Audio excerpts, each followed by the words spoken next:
정신분석은 너무 많은 이론을 또 집어넣어도 사실 머리가 좀 아파요. 자신과 주변 대상한테서 이게 도대체 여기 해당하는 사람이 있나. 애써 떠올리지도 않아도 돼요. 자연스럽게 떠올릴 때 그게 적절한 공부 자료가 여러분의 수많은 뇌세포에서 떠오르는 거예요. 어떤 이론을 들을 때.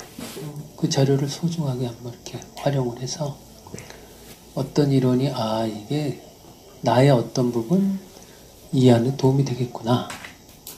그리고 그 사례를 서로 나누기도 하고. 또 여러분 몹시 궁금한 게 있으면 질문을 하세요. 내가 여러분이 몇십 년 동안 궁금한 건 10초 사이에 답해 줄 수도 있어. 클라인이 정신분석 학기에 남긴 공헌. 프로이드 선생은 오디푸스 컴플렉스와 연관해서는 정말 대단한 그 연구 업적을 남겼는데 영유아 첫 1년 생후 첫 1년 여러분들 아이를 낳게 되면 생후 첫 1년 동안 내가 제대로 함께 나름대로 정성껏 돌봤는가 못 돌봤는가 너무 중요해. 내가 이렇게 지금 얼핏 떠오르는 순간적으로 떠오르는 건데 부모가 의사던가 교수던가 하여튼 부모가 좀 소위 전문직이 있는 양반들 이 경우 아이를 직접 1년 동안 돌보는 게 간단치 않게 되거든. 근데 심지어 이런 경우도 있어. 부부가 박사 논문 심사 받을 때 애가 태어날 수가 있어. 그 어떻게 해? 그 아이가 어떻게 될까 생각해. 그것도 외국에서. 결과는 아주 정말 그 부모가 나중에 땅을 치고 통곡해도 어쩔 수가 없어. 이 정신분석을 이걸 배웠더라면 그래 그래 뭐 직장에서 막 요새는 이런 걸 이게 사회적으로 정신분석이 한번 쓱 공론화가 됐기 때문에 외국에서는 그래서 육아휴직을 이렇게 막 해준 거예요. 우리나라에서도 요새 직장에서 1년 정도 육아휴직을 주잖아. 더 많이 주기도 한다는 것도 있는데 예전에 그렇게 안 줬거든 현실적으로. 근데 뭐 전문직 부모인데 불과 한 3달만 쉬고 직장에 복귀했다. 뭐 이런 경우도 많잖아. 무슨 뭐 학과장을 맡는다던가 뭐 여러 가지 의사로서 또 중책을 맡고 뭐 이렇게 또 뭐 사회적 경쟁 관계에 있는 회사에서 좀 위태롭고 해서 말이야. 그래갖고 그 부모가 출세해가지고 난 모든 걸 다 해줄게 해도 소용이 없어. 이미 사춘기 때 발병이 되는 걸고. 발병이 되면 어떡할 수가 없어. 그 뿌리를 알 수가 없어. 그래갖고 소위 유명하다라고 하는 정신과 의사들 다 찾아가고 심리 박사들 다 찾아가도 뿌리를 알 수가 없어. 원인도 몰라. 그런 분들이 와가지고 따다다다 해가지고 뿌리를 찾아주면 이 클라인 덕분으로 아이고 생후 3개월 만에 직장에 복귀하셨네. 그때 이제 상황을 디테일하게 해가지고 뭐 여러 가지 뿌리를 찾으면 보충할 방법이 생기거든. 자, 그래서 이런 영유아 연구하는데 대단히 기여를 많이 했다. 전달됐어요? 탄생 직후부터 그 자아 기능이 작동된다는 걸 주목했다. 프로이드 선생은 그렇게 첫 1년에 대한 연구를 디테일하게 하지 않았어요. 그 자아라고 하는 거는 주로 오디푸스기에 많이 발달한다라고 봤어요. 그런데 웬걸 이 클라인이 또 보니까 자아의 방어 기제가 태어나자마자 작동되는 거야. 분열이라고 하는 것과 투사작동의식 대표적이지. 분열, 투사, 내사, 투사작동의식 4가지인데 뭐 더 덧붙이면 원시적 이상화, 원시적 평가자라 뭐 이런 거. 그래서 이 방어 기제를 쓰는 사람들 종교단체가 많어 사실은. 그래서 이게 보니까 아니 왜 어떤 사람이 심각한 정신질환을 앓게 됐는가. 심각한 정신질환을 가진 사람을 분석해 보니까 이게 원시 방어기제에 갇혀있는 사람들이더라는 거지. 그럼 이 사람들이 이 방어기제는 언제부터 작동됐는가. 뿌리를 찾다 보니까 영유아기 때부터 작동한 거야. 프로이드 선생은 억압방어를 주목한 거는 그 아동 오디푸스기거든. 그래서 자아 기능이 태어나는 순간부터 작동되는구나. 와, 그리고 이러이러한 원초적이고 원시적인 강렬한 방어 기제가 와, 영유아한테 작동되네. 요새는 이게 거의 모든 정신분석파들이 인정을 해, 이거를. 특히 경계선 인격과 정신분열증을 연구하다가 보니까 이것을 더더욱 인정하게 됐어요. 그래서 클라인 학파가 초기에는 비과학적이다라고 이렇게 되다가 이게 컨템퍼러리 클라이니안 서클이라고 현대화된 클라인 서클에서는 이 이론이 대단히 과학적으로 수용이 돼. 구강기가 정신의 형성과 발달에 매우 중요하다. 태어나서부터 그 1년 내지 1년 반 사이가 이렇게 중요한가? 미처 몰랐거든. 근데 이것을 주목하게 한 그런 공헌이 있지. 대단한 거지. 그리고 오디푸스기 이전에 이미 최초 대상에 대한 내사 동일시가 존재한다. 그 오디푸스기의 중요한 대상은 성대상이라고 얘기를 하고 동일시 대상이라고 얘기를 하는데, 즉 성 차이를 지각하고 난 다음에 갑자기 여자아이한테는 아버지가, 남자아이한테는 어머니가 대단히 매력적인 대상으로 느껴져. 막 계속 몸을 부비고 싶고 같이 있고 싶고, 그걸 이제 성대상 선택이라고 얘기를 해요. 묘한 패션을 담고 있는. 그리고 나서 이제 오디푸스 후기쯤 해갖고 그 아버지 말씀을 수용하면서 이제 동일시가 일어나거든. 그래갖고 그때 성 정체성과 그 자아 정체성이 형성이 되는데, 그게 이제 오디푸스와 연관해서 프로이드 선생의 이제 위대한 설명이었는데, 웬걸 동일시 기제, 어떤 대상을 자기한테 소중한 대상을 이렇게 동일시해가지고 내면에 흡수하는 내면화 기제가 후광기 때 형성이 된다는 거지. 그래서 그걸 아이덴티피케이션하고 구분하게 지난 시간에 얘기했죠. 인트로젝션이라고. 내사라고 해, 내사. 그래서 내사 기제가 대단히 잘 작동되는 사람은 얼핏 보면 되게 흡수를 잘해. 빨리빨리 흡수하는데 그게 온전히 다 흡수된 게 아니야. 단기간만 효력이 있지 장기적으로 영원히 자기 것으로 소화된 건 아니야. 특히 이제 최초 대상에 대한 내사가 되게 중요해요. 그래서 여러분 한번 상상해 보세요. 인생의 첫 1년 때, 구간기 때 여러분의 최초 대상에 무엇을 내사했을까? 자릅니다.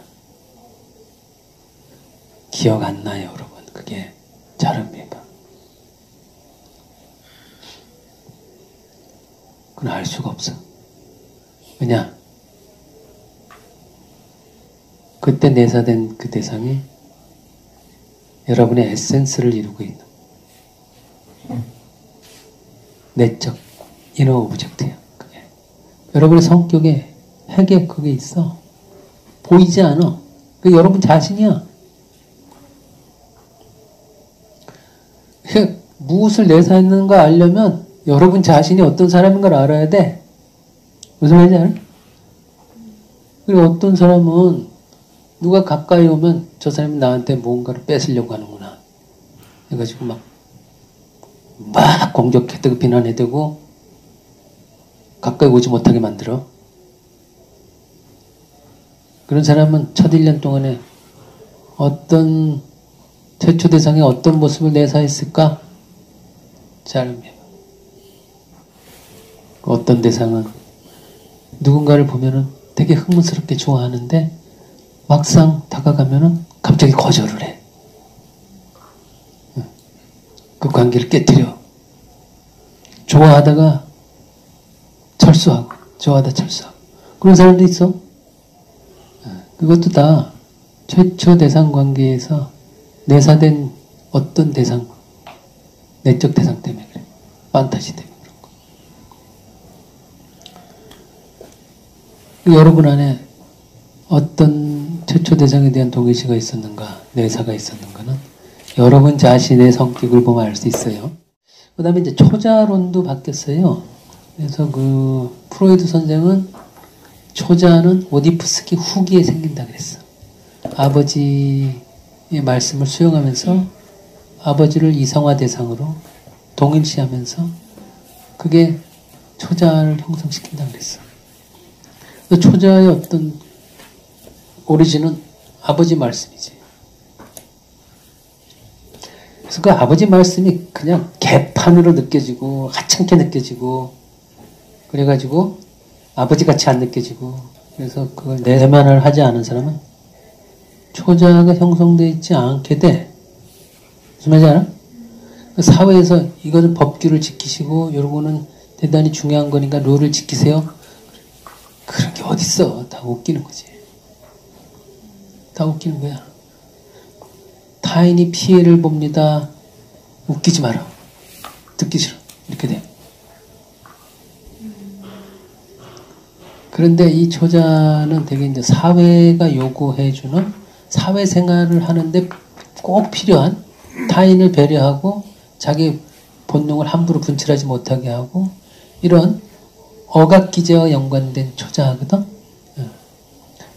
금지된 욕망에 대한 어떤 심판자로서 초자예요. 그런데 이 초자가 오디푸스 후기에 형성된다고 생각했는데 클라인이 새로운 초자를 또 발생을 했어. 초자가 생후 첫 1년 동안에 형성된다는 거야. 최초 대상을 내세하면서 오디푸스기 아버지와 아버지 말씀을 내세하면서 형성되는 초자는 대단히 자상하고 그 준엄하면서 되게 공공성을 지니고 있는 초자야. 그런데 초자가 또 다른 종류의 초자가 있더라고. 뭐냐면 저런 쓰레기 같은 녀석들은 전부 다 없애버려라. 강하게 명령하는 초자가 있어. 내 말을 안 들으면 너희들은 영원한 지옥의 불길에 갈 것이다. 진짜 말을 안 들으면 막 속에서 막 징벌이 내려갖고 몸이 타. 자살하게 돼. 가혹한 심판자로서 가혹한 초자가 있어. 가령 예를 들면 그 연쇄살인범 내가 요새 이름은 얘기하지 않겠어요. 예전에 무슨 출장 안마사를 15명을 토막살인한 그런 사건들이 있었거든. 그래갖고 그 사람을 감옥에 가서 변호사로 가가지고 이렇게 한 사람이 정신분석 학회 와서 발표를 했어. 근데 그 사람이 초자가 안 느껴지더라고요. 그러는 거야. 그래서 무슨 소리냐.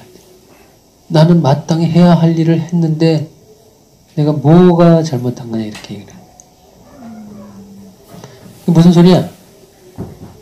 난 쓰레기 청소를 한 것뿐입니다. 이렇게 나와. 내적 명령의 소리를 실행했을 뿐이야. 그럼 도대체 그 명령자는 누구야? 그 명령자는 생후 첫 1년 동안에 형성된 본능적 초자라 그래.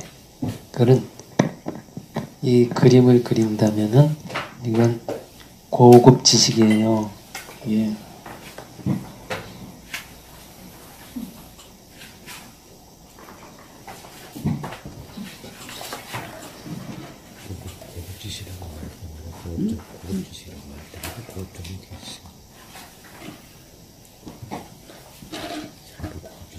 죽음욕동과 사한욕동이 있다 그랬죠?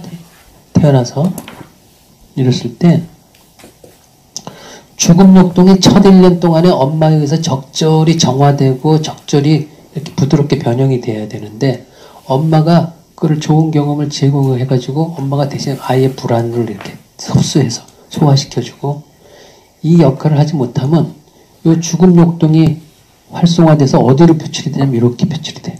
이쪽으로 가버려. 이 초자는 에고한테 명령을 내리는 심판자라 그랬잖아. 이게 삶의 욕동이 가서 명령을 내릴 때는 이 사람한테 좋은 명령을 내리는데 죽음 욕동이 이렇게 되면은 가혹한 잔인한 명령을 내려. 그래서 도덕의 이름을 또는 도덕의 탈을 쓴 죽음 욕동의 명령이 내려지는 것이지. 그래서 저렇게 인간 쓰레기들은 다 잡아 죽여라.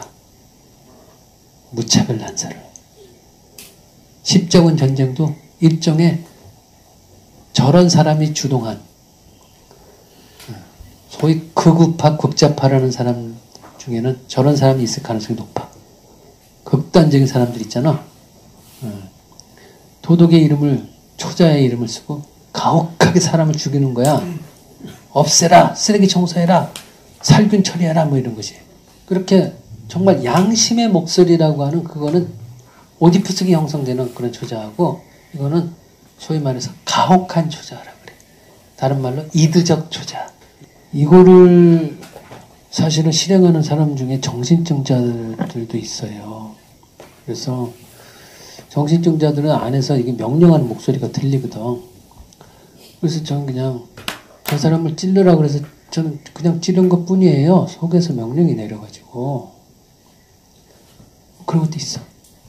근데 정신증자가 사람을 그렇게 치밀하게 계획적으로 죽이고 이렇게 어렵거든. 정신증자 현실 감각이 떨어져서.